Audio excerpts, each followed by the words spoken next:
All right, and we are back live for the news. We're going to be receiving a call in relation to the border situation, and I want to start out by playing this video of the illegal immigrants charging the border, throwing things at border control.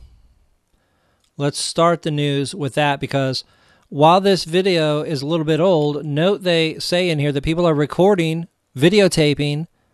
The illegals, on the illegal side, they're videotaping. You need to read a little bit into that.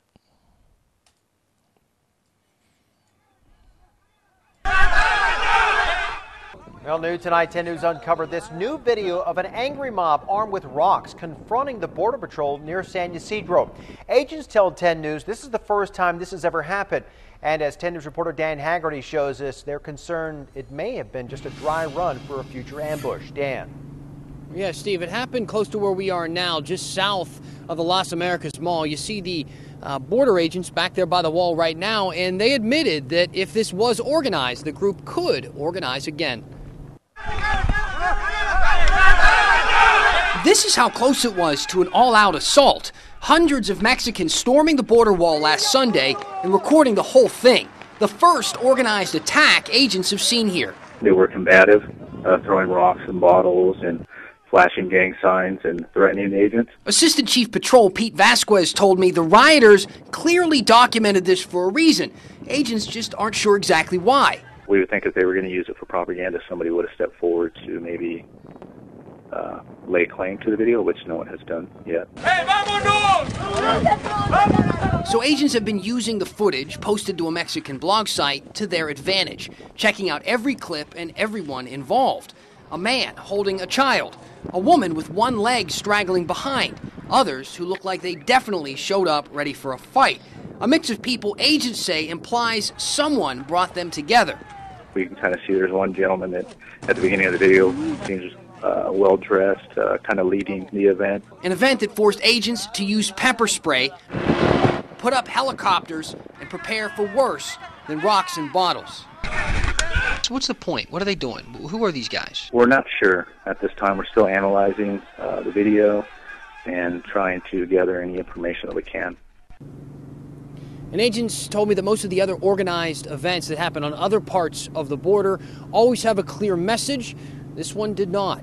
Reporting live tonight, Dan Haggerty, 10 News. All right, Dan, and we want to give our viewers a really good idea of where this location is right here. This is the Tijuana River Channel right here. This is where the altercation happened. It's about a quarter mile just west of the San Ysidro port of entry. There is no border fence in that location to prevent people from crossing into the U.S. All right, so we're going to move away from that specific border coverage that I was doing during my broadcast, even though I'm probably going to get a call in relation to the border, and we're going to take that and talk about that a little bit. Latest news on Truth Broadcast Network: Iran is flying drones over Iraq, sending 140 tons of military equipment per day. The reason we're not going to read that, because it could be New World Order propaganda, disinformation. Maybe it's not. But Iran has not invaded a nation in 300 years. And the United States has been poising to attack Iran for decades. Even if it's true, it's probably a defensive action. Also, hundreds of thousands flee tribal region, 400,000 people displaced within Pakistan. Sad when that kind of news doesn't really have much shock value. Iraq Prime Minister rejects calls for new government. The U.S. is wanting to go into Iraq again, and they've sent 300 troops over there already. Al-Maliki, if I remember right, is the New World Order puppet that's put in there. So the New World Order controls the Iraqi government, but the people are rising up, trying to take back control of their own nation. So the New World Order sends in operatives to start training the quote-unquote rebels Well, no, they were training the rebels to take over the government, and they did. Now they're training the quote-unquote soldiers to hold the government they took over. It gets confusing after a while, doesn't it? Well, this one should be good. ISIS holds parade with captured U.S. military vehicles. Could be propaganda. ISIS has held a huge parade at the You know, in other words, humiliate the Americans so they support going to war. this point, showing off everything that it has stolen out of Iraq.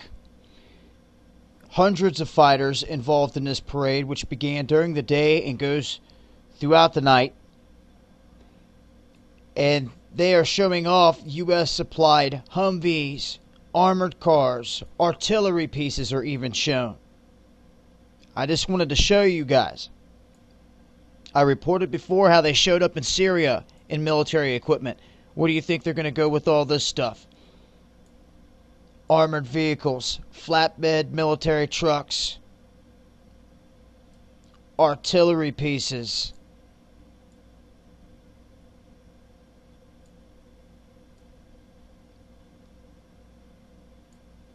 More artillery pieces.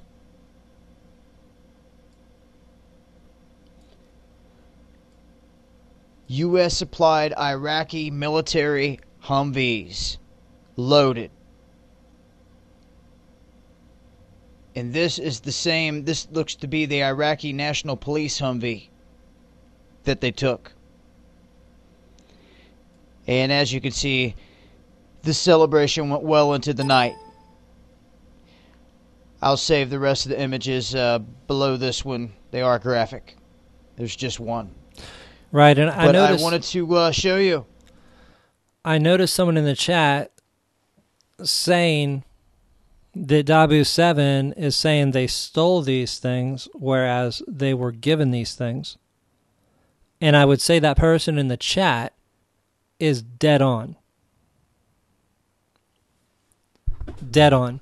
The question is this an inaccuracy on the part of Dabu 7 or deliberate deception? And that's what I want on Truth Broadcast Network, is I want everyone viewing everything with a critical eye and talking about any inaccuracies so that I can see them and consider, is this source somebody we want to keep with the network, or should this source be gotten rid of? For right now, Dabu 7 will stay because that could be an inaccuracy. I mean, I probably just said a minute or two ago, it is getting so confusing about which governments have already been taken over. Is it a New World Order controlled puppet in control, or is it the actual leader that the people wanted? Is this equipment stolen? Was it given to them? And the case with ISIS is that they are the New World Order, masquerading as a terrorist force, being talked about in the mainstream media as terrorists. And ISIS stands, well, I'm not going to, what is it? The Islamic something of Iraq and Syria. But it is not unlike Al-Qaeda, an alleged terrorist force created by the New World Order for the purpose of a feigning opposition to nations. It's sick, really. It's sick how simple it is. If America wanted to invade Libya and take over Libya, and they went over there with American tanks flying the American flag and took over Libya, the rest of the world would be like, what the fuck is this shit? You can't just march into a country and take them over. And they'd be going to the United Nations and having debates, and America is a war criminal. You just can't do this. But if America creates an alleged terrorist organization called Al-Qaeda or ISIS or whatever else they use, past, present, or future, and says, look at this, they stole our tanks, they stole our artillery, and they're using them to take over Syria. It's horrible. Everybody just, wow, that's pretty messed up the way that terrorist group stole America's tanks and took over Syria and Iraq. That's just incredible. America was humiliated. And the New World Order don't care if you're humiliated. All they care is they got Iraq, they got Syria, they got Libya, they got Algeria, they got Tunisia. Just go on down the list. It is comical if it weren't so sad what's going on. But props to the person in the chat that did notice that. And I don't have time to look at the chat all the time. But I caught that, and good observation. Let's see what else is going on in the news now. Financial collapse, 2.9% GDP growth quarter with 0% interest rates. Oh, it's a negative 2.9%. So the economy continues to collapse, and Christopher Green is someone that I'm watching with a little bit of a critical eye at this point because he was getting loud in his videos. And I didn't like it, and I let him know I didn't like it. So let's see if he's loud in this one. And I'm not trying to be controlling, but, you know, all we have is our credibility, our honor, and you know, how we're perceived. If you're perceived like source-fed, obnoxiously loud with this bright white screen behind you, it's a way of basically visually and audioly beating somebody so that they listen to you. What kind of credibility can you expect to have after that? Let's see how he does in this one.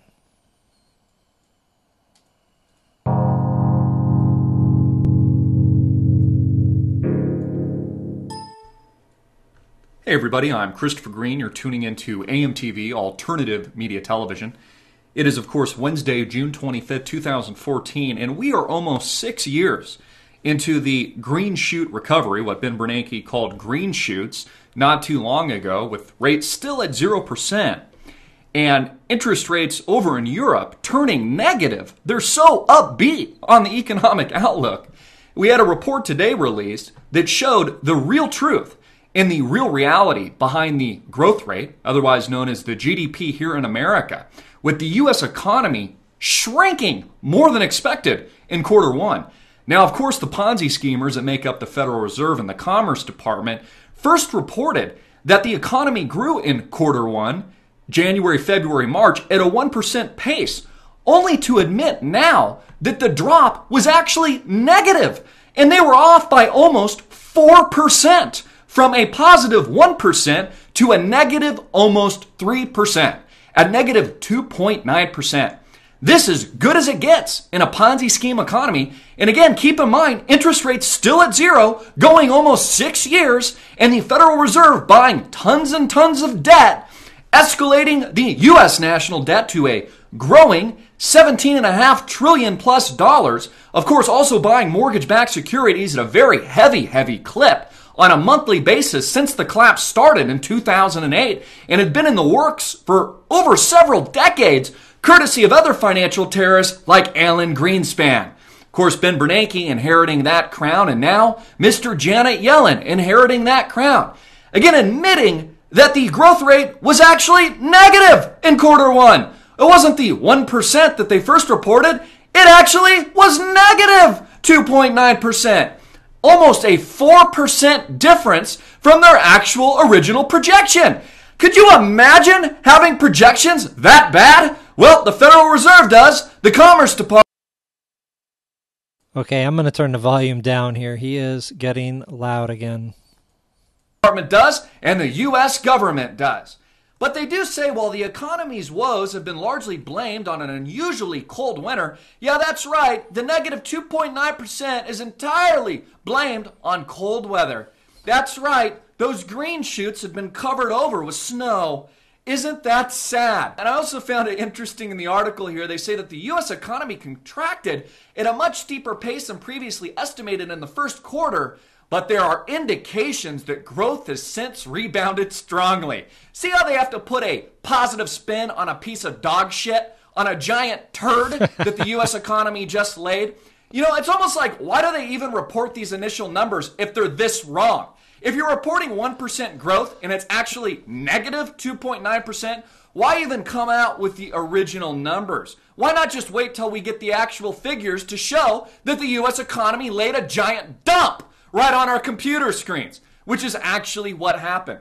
Now, of course, even though the economy isn't growing, it's actually turning negative, and the Federal Reserve and the U.S. government and the Commerce Department have been dead wrong about the growth prospects. That's one of the reasons why they've taken rates zero, and they're still zero today, going almost 6 years after the 2008 financial collapse. Wall Street really doesn't care. They've actually turned stocks higher today. The stock market, the Dow Jones Industrial Average, not only hitting new close to all-time highs in all the averages, the Dow, the S&P 500, and the technology sector, the NASDAQ, with the Dow Jones up roughly 40, 50 points on the news. Now, of course, the reason for this rebound here has nothing to do with the fact that the economy is actually shrinking.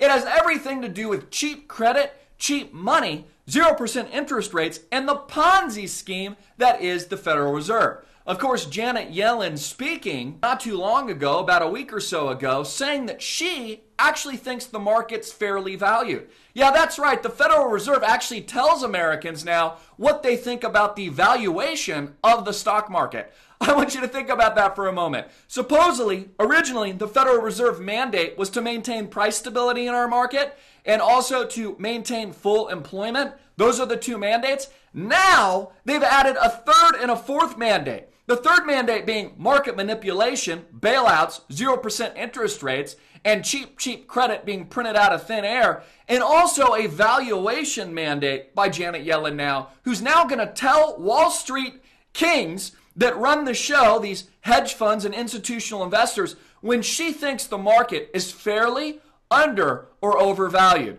So Wall Street, of course, is waiting for when Janet Yellen tells them to get out. Now, of course, we have an all-time complacency in the stock market today because of the financial gangbanging that makes up the Federal Reserve and this market manipulation. In fact, if you take a look at the VIX, the CBOE Volatility Index, and you break it out for a 10-year period, this, of course, measures options trading and the risk that investors perceive to be available in the market at any given point or snapshot in time. You can see here during the 2008 and 2009 financial crash, it shot like a parabolic bullet. Let me take this out to 10 years again. A parabolic bullet to about 80 on the VIX. Again, institutional investors largely buying the VIX, a measure of market volatility and perceived risk.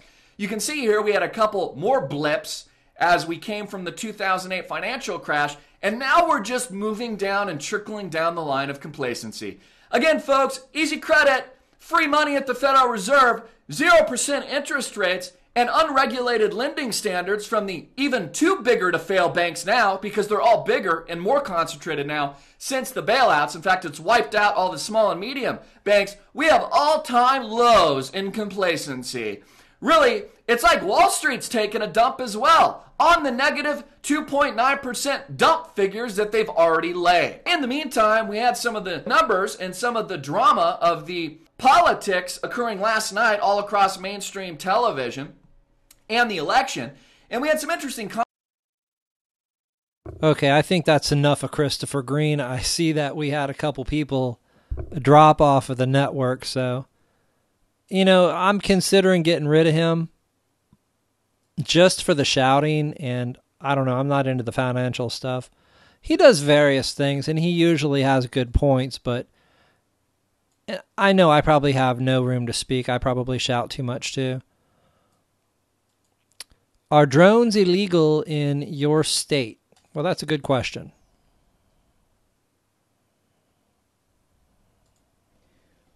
Are drones illegal in your state?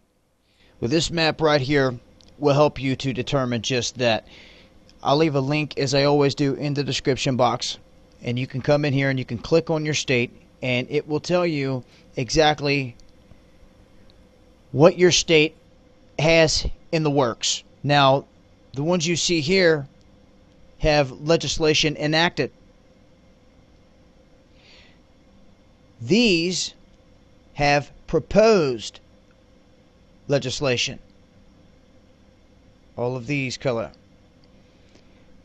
Now the darkest here, these are places where drone laws were discussed, but the legislature... Kind of a funny map. They'll usually go with the same color and just have some areas darker than others, but my assumption here would be that they're going to pass legislation making the drones illegal, but that'll be for commercial drones. And the military drones, the government drones, there'll be exceptions for all of those. Now, is that a good thing or not? I mean, do you want your Pizza Hut pizza delivered by drone? I saw a story the other day that there's a hotel complex that's going to deliver champagne to rooms using drones. That's kind of crazy in and of itself. What's to stop me from seeing a drone go by with a champagne bottle and just snatching it? Legislation had died or it's on hold. In the others, South Dakota, Nevada, Mississippi, no drone laws were discussed. So that's a quick look. If you were not sure of exactly what the laws were in your neck of the woods, and this is being put in place because currently there's no federal regulation of unmanned aircraft. So Congress passed a law 2 years ago ordering the FAA to issue a national rules database legalizing drones for commercial purposes by September 2015. So they will be coming to a sky near you. Once again, I'll leave a link in the description box. This has been Dabu7. Eyes open. Well, I don't know about the drone thing there. I want to be able to fly a drone around. I don't know about you. I would like to be able to fly around a drone. At the same time, I saw another story where a drone was spying on a girl while she was in her own home. The drone was on the second floor looking in her window. So you don't want drones spying on you. Who knows how this is going to play out? So the Supreme Court of the United States struck down warrantless cell phone searches. Like, you can tell whether it's being done or not anyway. That kind of ruling doesn't even matter. I still don't know if we have a verdict in relation to the Mark Bowles thing. I could check the wall of Diane real quick, because I am quite curious about that. Let's take a real quick peek. Maybe Howard Nema announced it. Well, it's still in deliberations, according to this. The jury is deliberating.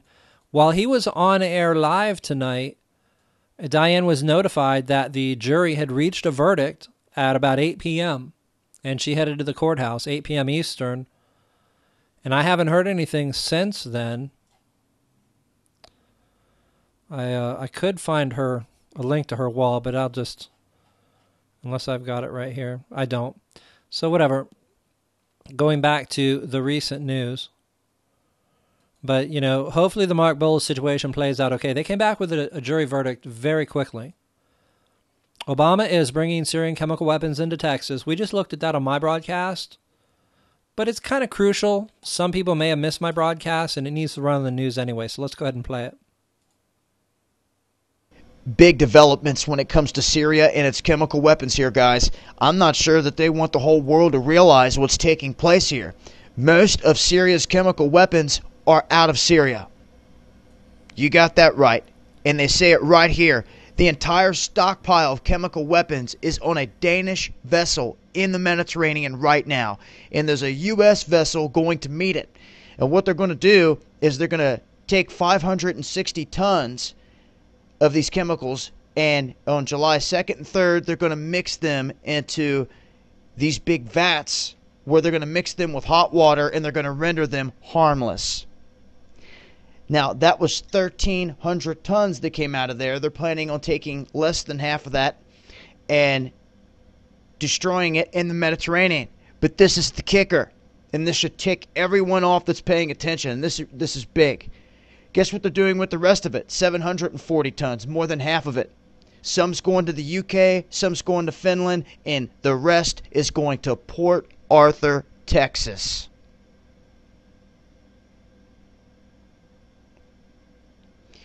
After stating that none of these chemicals would be brought to the United States, it's exactly what is taking place.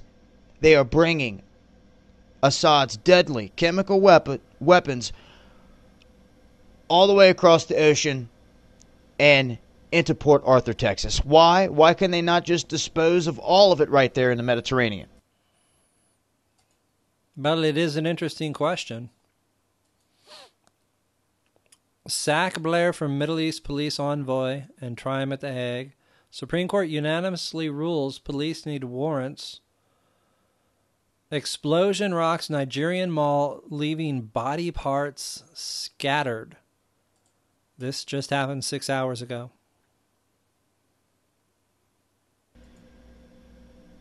Nigeria. They've been rocked with another explosion, a terrorist attack, and you could say Boko Haram was probably behind this one as well. Abuja, the capital of Nigeria.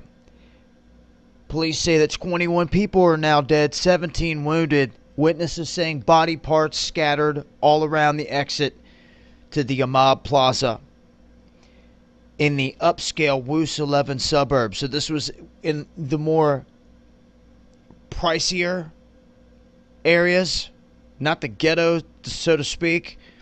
And they're stating that billows of black smoke could be seen for miles. Now, this is almost an everyday thing taking place here. So you can see the smoke.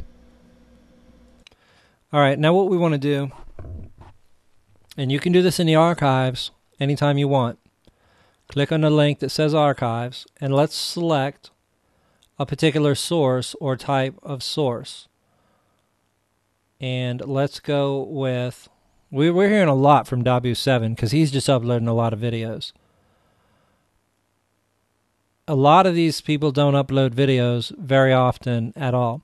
Let's take a look at Josie Outlaw, see if she's uploaded anything recently. And I'll be adding more people to this. She has not. Julie Borowski. She has, well, she's got one on Iraq. Okay.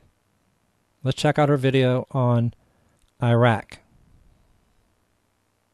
Due to the increased violence and chaos in Iraq lately, I keep hearing Americans saying that we left Iraq too soon. How about we should have never gone in? That isn't meant to be a "I told you so" type of comment, because if you regularly watch my videos, you may know that I originally supported the war in Iraq when it first began, which was when I was 14 years old. I'm 25 now. Yes, it's been that long. The war in Iraq started when I was a freshman in high school. And you're telling me that the war was just too short? The war was supposed to be a cakewalk. Dick Cheney said, and this is a direct quote, "I think it would go relatively quickly, weeks rather than months." How about years and years? Oh yeah, let's trust that guy on Iraq again. Cool up, Ed Dick, you always know what's up. We would be greeted as liberators, remember? And when I say we, I really mean the military, the US government. Sometimes I'm guilty of doing this myself, saying we invaded Iraq, we left Iraq, we bombed Iraq, we fought in Iraq. I didn't do any of those things. Before anybody advocates for more war, I think it would be helpful to ponder, is this a war that I would be willing to fight in, or is this a war that I would be willing to send my child off to fight for this cause? I am a sideline spectator. I don't have to worry about getting deployed to Iraq. I've never been to Iraq. Truth be told, I have no interest in visiting Iraq, let alone fighting and risking my life for a potentially more stable Iraq. I often get messages from men and women in the military. Some have been deployed 4 or 5 times to the Middle East. You bet that takes a toll on their families. They're sick and they're fed up, and the last thing they want to do is be sent back to Iraq. Because it's easy to advocate for more war when you're safely at home on your living room couch. But war is not a video game. Real people with families are affected. It's important to make sure that Washington politicians are not putting anyone in harm's way for no good reason. And I understand that Iraq is in shambles, but there's terrible, awful things happening all over the world. How would you even begin to pick and choose what conflicts to be involved in? And don't forget about this. It's just not even feasible. Now, some will say that the US government has an obligation to fix Iraq. We broke it, we need to fix it. Alright, what's the brilliant plan to create a stable and peaceful multi-ethnic Iraq? And what is your confidence level that this incompetent administration can achieve that goal? Because P.S., Iraq has never been stable. Foreign intervention into super complicated internal conflicts often makes the situation even worse. There's always unintended consequences involved, such as the radical terrorist group now in Iraq using weapons supplied by the US government. Oops. It's like an I Love Lucy episode where she tries to fix things and then she just ends up making everything worse and creating new problems. Somebody needs to say, "You've done enough damage here. For the love of, just back away." We can't change the past, but we can recognize irresponsible foreign policy mistakes and refuse to support the same mistakes in the future. The Iraq War was a huge mistake. 4,500 Americans killed, 32,000 wounded, 130,000 Iraqi civilians killed, according to conservative estimates. The war cost about $2 trillion. Let's not repeat the same mistakes again. All right, well, there you have Julie Borowski, if I'm pronouncing that right, on Iraq. And let's look at who else we have here. Here's an interesting one. Living on Planet Z is a more recent source that I've added to the network. And it clearly specializes in the psychological operations. And I've put out kind of feelers. You know, does anybody have any indication that this guy is illegitimate, that anything he said is not true? And I've not gotten back anybody saying that, you know, this is not true, this is proved wrong. However, his videos are Dallas Goldbug-like. The difference is Dallas Goldbug says ridiculous things. Like the Bundy from Bundy Ranch is T. Boone Pickens. That's one of the most recent things that scumbag said. Whereas this guy says, for instance, that this woman here, well, this is the kid that was allegedly killed at Isla Vista, is actually now a grown woman, and here she is. And so he goes on about the fake victims. In other words, the alleged victim does not exist as a child. She's already a grown woman, and the pictures you're being shown are pictures from when she was 10 years younger, that kind of thing. And there is credibility to this information.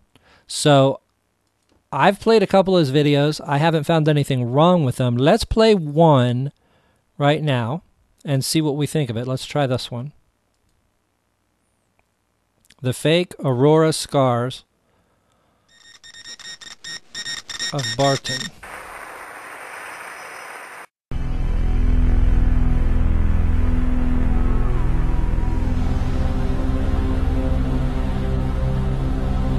Where we chose our seats, whether we even had a chance to escape in the first place. I'm still trying to come to terms with that.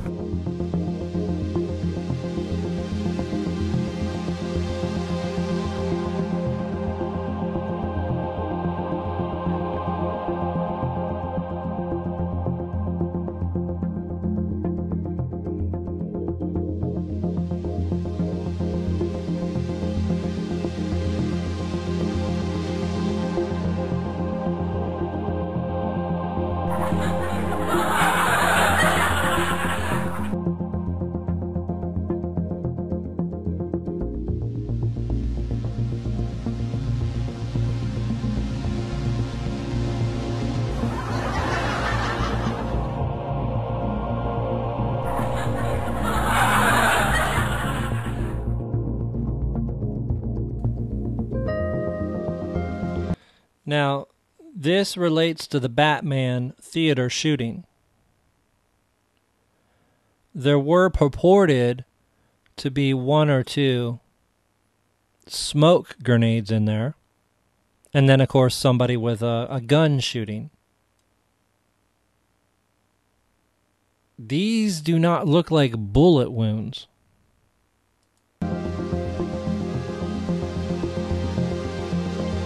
His name is Stephen Barton. He's 22 years old and he's from Southbury, Connecticut.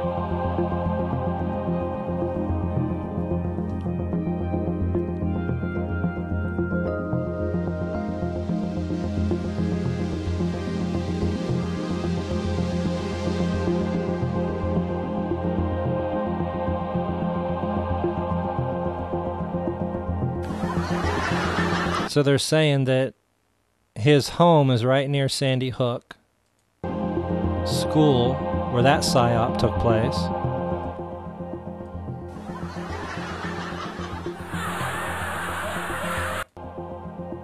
The Twitter was set up right before the alleged Batman theater shooting.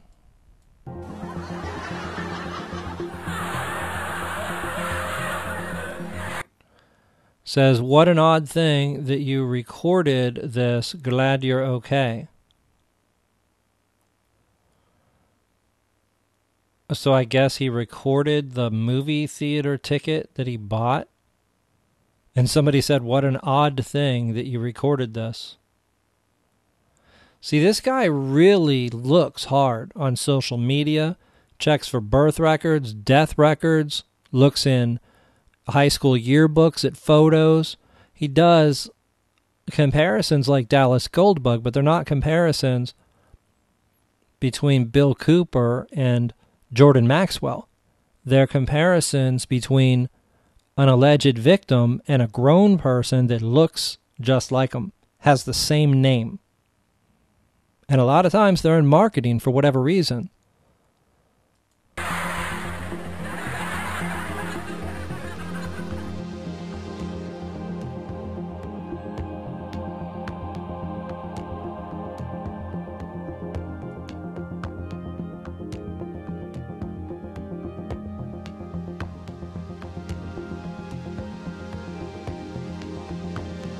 To create it, you would need to take any lip pencil in dark pink color and draw an even line on your cheek or any other place on your face or body. Now move on to the scarring liquid, which is called rigid collodion.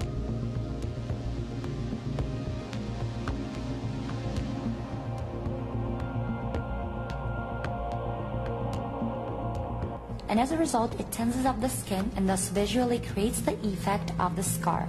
Okay, so the more product you apply onto the skin, the better the result will be.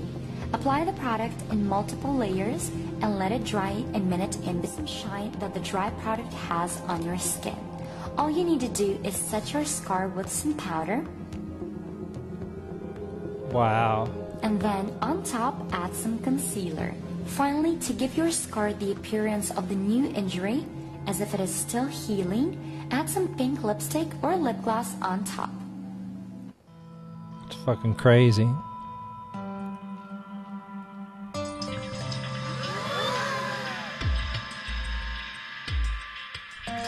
I mean, even if he was shot by a bullet, why the fuck would you have a 4 or 5 inch incision and in 2 different places?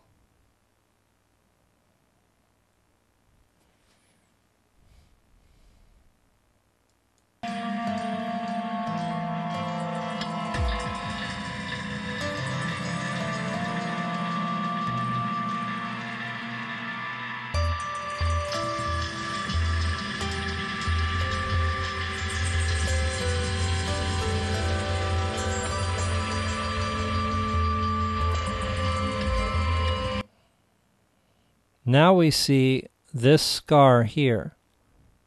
Is that even in the same place?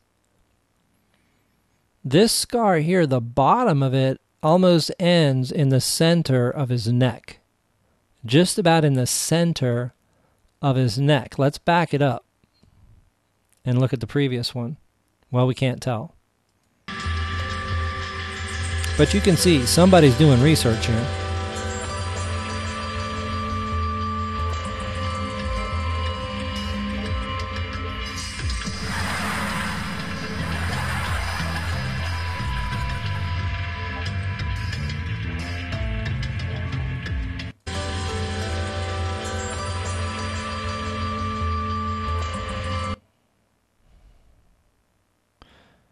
So just glancing at this, we can see a mark here. Let me zoom in for you guys. I mean, there are some people who have not reached the point where they understand this kind of thing is necessary or important. But trust me, it is. All the world's a stage. We still see a small mark here, which more or less matches that. But we have a mark here that's bigger than that one. That looks like it's gone. We have a big mark here that looks like it's gone. We have a mark by his eye. There's nothing there. I don't know why one mark would still be there and the other ones wouldn't.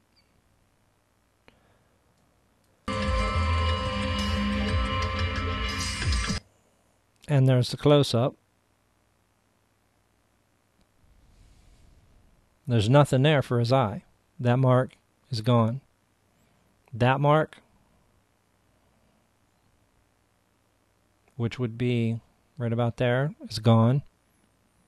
That mark, which would be right about there.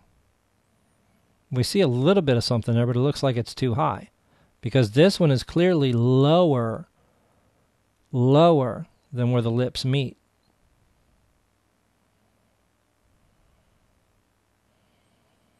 That one's debatable. And this one, practically, that's practically the only thing you really see.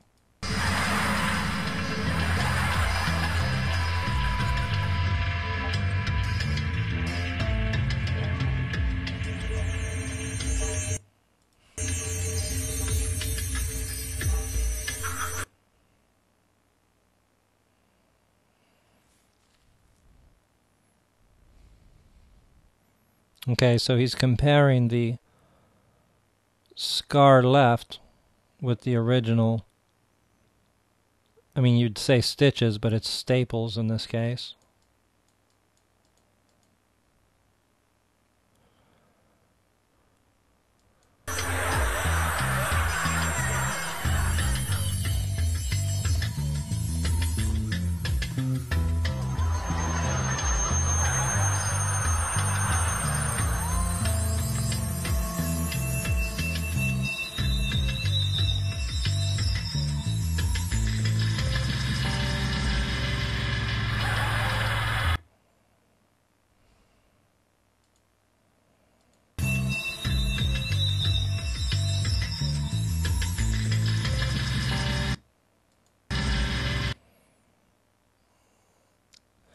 And here it really does look like this is past the center point. That's his Adam's apple. And it's going more sideways. And it says the 3 Bartons. Well, I don't know. I wouldn't say that's conclusive. I'd say it's circumstantial.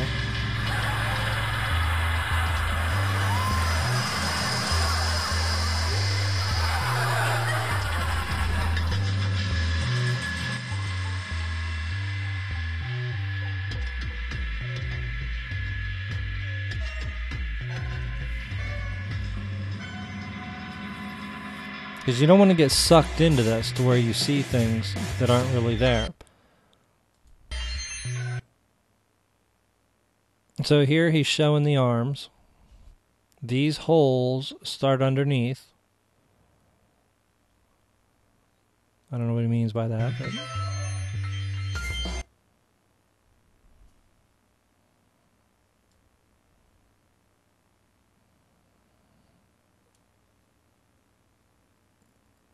Yeah, this is not right.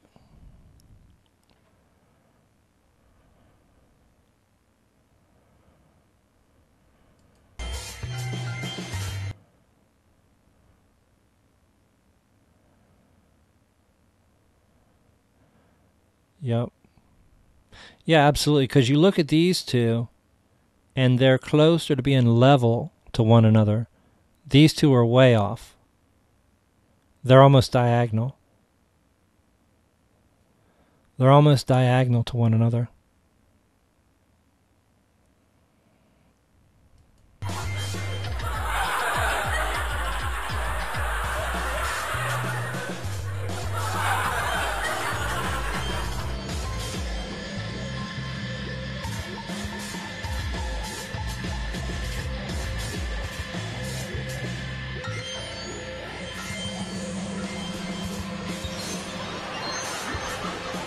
We're told he has shrapnel wounds in his face, his arms, his chest, and 2 deep wounds in his neck that had to be stapled shut. He was actually brought to Medical Center of Aurora last night by a police officer,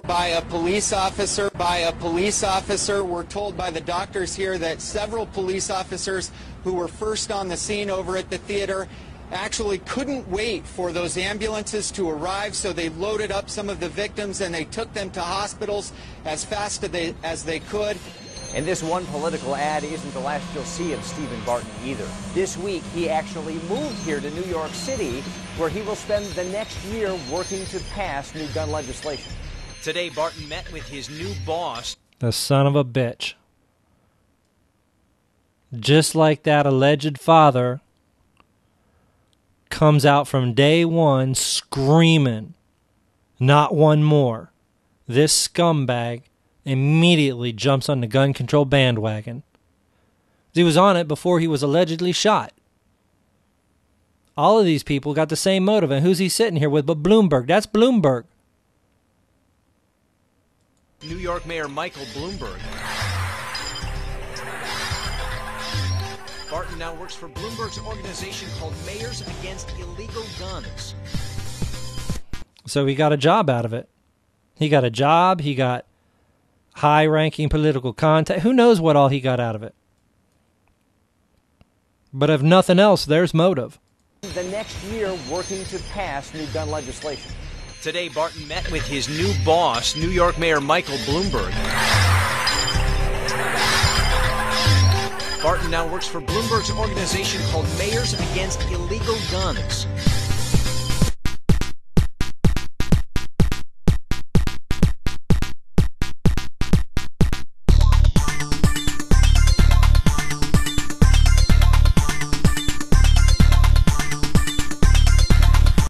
All right, hold on. What's going on here?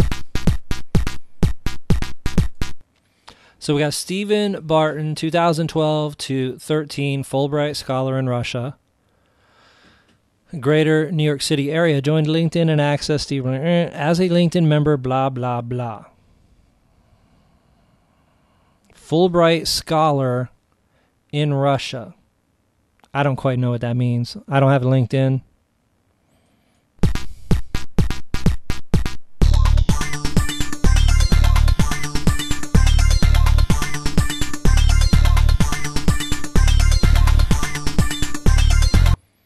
So that's point blank saying he was given 30 grand.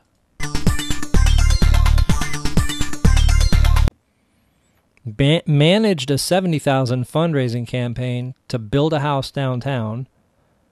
Allocated 30 grand to student government funds to finance advocacy events, gun control.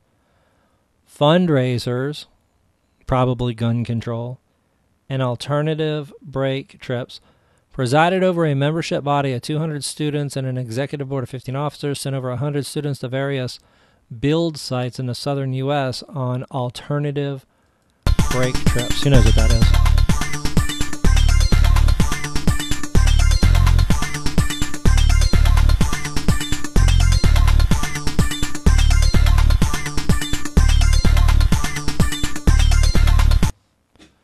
All right, now it looks like he's trying to link him to 9/11.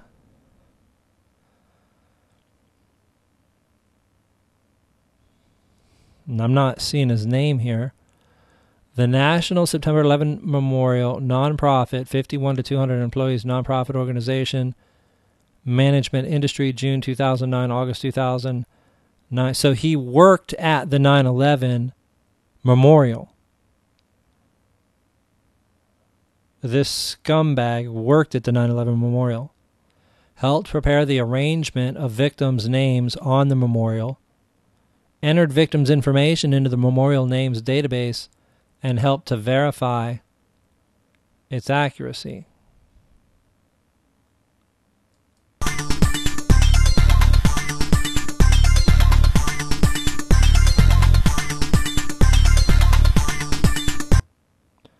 Official records show 84.6% of these deaths are fabricated. And we call these fake victims.